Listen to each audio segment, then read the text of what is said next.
talk about how Israeli prime ministers and politicians changed their names to make themselves sound more indigenous to the land, even though they're all from Europe. Benjamin Netanyahu is actually called Benjamin Milekowski, and he traces his roots back to Philadelphia and Poland. Shimon Peres was born with the Polish name Szymon Persky, and his roots trace back to Poland. Bezalel Smotrich's surname is literally named after a town in Ukraine. Yair Lapid's father was literally called Tommy, and his DNA traces back to Hungary and Romania. That hobgoblin Golda Meir's real birth name is Mabovich, and she was actually Ukrainian.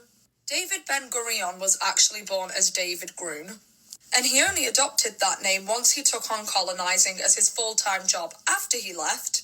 Surprise, surprise, Poland. Ehud Barak Hebraized his surname from Brog in 1972, and his family roots trace back to Lithuania. Isaac Herzog might not have changed his name, but his family are from everywhere but Palestine. And Itamar Ben-Gavir's real name is the Khanzir of Israel. And of course we have to give a special shout out to Hollywood's golden colonizer, Gal Gadot. Or shall I call you by your real name, Gal Greenstein, originally from Austria, Germany, Poland, and Czechoslovakia. How many videos does Psalms 83 have to put out showing you that they are well aware that Ish are not the people? Now, great information. How long has this sister here known that all of these Jewish people come from Europe? Why is it that they don't go any further than that? Is it because possibly when you start getting into Ish and where they come from, maybe you don't come from where you say you're from as well? See, this is the whole thing. Everyone wants to get to second base. They want to talk about how they know that Ish is they're not the people. It's not like you didn't know this already. This is old news for you. So what's the point? How are you not going to go further?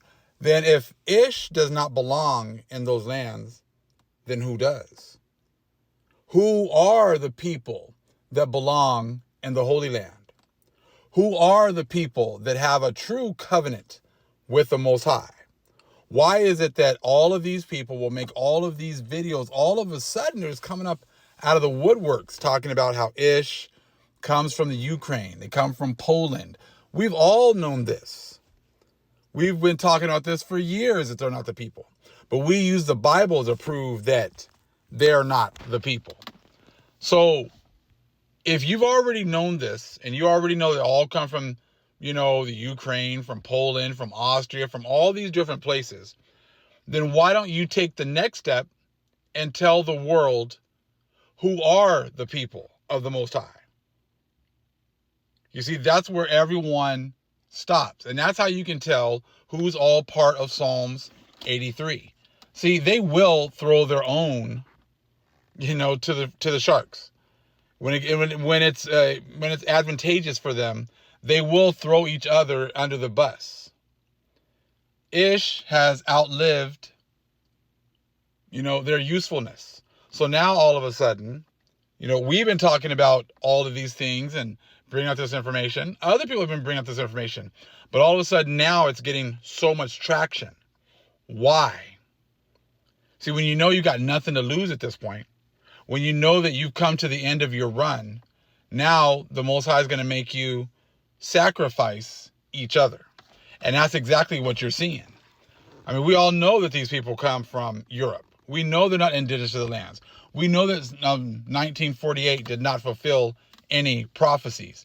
But what's also being fulfilled right now is the fact that the Most High is now exposing the Psalms 83 Confederacy. So you allow another country to destroy your area of Palestine. You allow them to, bomb the hell out of you, bomb you back into the Stone Age, and you still will only go to second base. You still will only talk about how they come from Europe, but you won't talk about who the true people of the Most High are. See, this shows you that the only way that you can get truth is from the Most High's chosen people and from the Holy Spirit. You cannot get truth from these people because they'd much rather get bombed, get their areas blown to pieces, get bombed back into the Stone Age, and still continue with the lie. Let's read real quick of Psalms 83, verse 2. For lo, thine enemies make a tumult, and they that hate thee have lifted up the head. They have taken crafty counsel against thy people, and consulted against thy hidden one. See, many of them would still much rather be utterly destroyed, have their blessing destroyed, than to tell the truth, than to tell you who the true people are. They'd rather have their people killed, women and children killed, rather than admit the truth of who we are and cleave to us. You see that right there? Verse 4. They have said, come, and let us cut them off from being a nation, that the name of Israel may be no more in remembrance. All of these people who only go to second base and don't tell you partial truths, they are all confederate against the Most High's chosen people. They all know who we are. And see, now they're getting confounded and terrified because now we are realizing who we are with no help from the other nations whatsoever. So again, for they have consulted together with one consent. They are confederate against thee. So they all have consented to not tell us who we are. They have all consented, and you can see it now because they all get to second base, and that's as far as they will go. So again, Psalms 83, verse 3, they have taken crafty counsel against thy people and consulted against thy hidden ones. They have said, come and let us cut them off from being a nation, that the name of Israel may be no more in remembrance. For they have consulted together with one consent. They are confederate against thee. And all the nations are confederate against the Israelites. And, that's why you cannot trust your enemies. You cannot trust people that will not admit who you are. Because then to admit who we are means that they're going to have to admit that they are not who they say they are. The other nations included. Because they've all taken a covenant and they've all taken a piece of our heritage for themselves. And now the Most High is turning them one against another. And he's even the truth to his people to bring out at this point. All praise to the Most High. Shalom.